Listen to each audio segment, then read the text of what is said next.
Every 4 years since 1989, the world's toughest sailors have raced around the world non-stop and completely alone in the ultimate ocean race, the Vendée Globe. Aboard his Imoca Open 60 O Canada, Eric Holden, the first Canadian to win a round-the-world race, will cast off his lines again, but this time alone.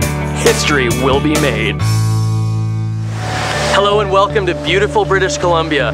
I'm Tristan Perry and we're here in the shipyard where work is underway in refitting Eric Holden's Imoca Open 60 O Canada.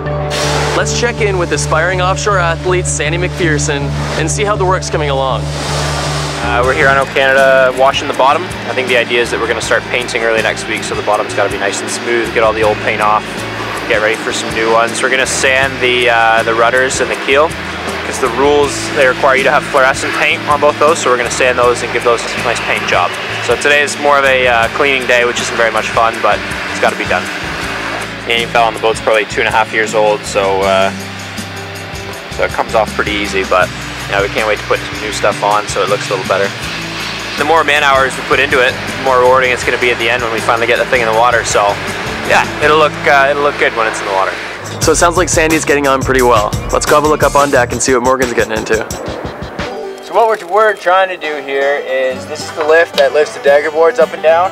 And the problem is, whoever was using the boat before, it's stuck, so the rope we use jumps off the track. So now I've got to try and get this piece in here off. And it's taken me about 3 hours and I've gone absolutely nowhere. But we're playing with fire and it's kind of fun, so yeah, we're just trying to heat the screws up and heat this metal bit up, and hopefully it'll come unloose and unlodged and we can pull these screws out, but it's not working very well. If we can't get this piece off, it'll be a major ordeal. We basically got to chop the top off these pulleys here and slide this down and pop it off and then weld it back together, so it'll be a lot of work if we can't get this little piece here off. Goddamn salt water, huh? Looks like Morgan's had easier days. Let's go downstairs and check on Tom. Right now we're just getting off the old layer of anti-fouling. You can see in here some of the fairing has started to crack.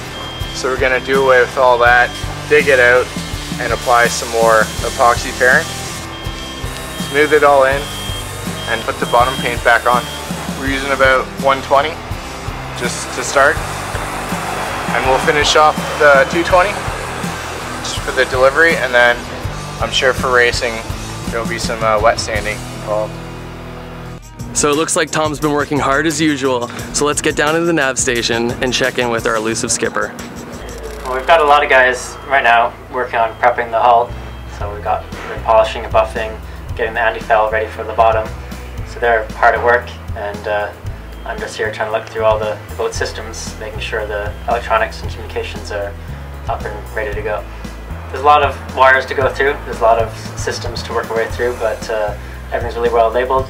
You know, we got some diagrams, so I'm confident we can get it all figured out, and we'll get a bit of help in as well, so I think people know about these things too. There's been a lot of people really keen, interested, and they're trying to help out as best they can, so there are local people with experience on this boat particularly, and just good skilled tradespeople all around, so lots of excitement here. So it's been a really busy and productive week for the crew here with O Canada. The weather's been cooperating with us this week, but we can't say what's going to happen next.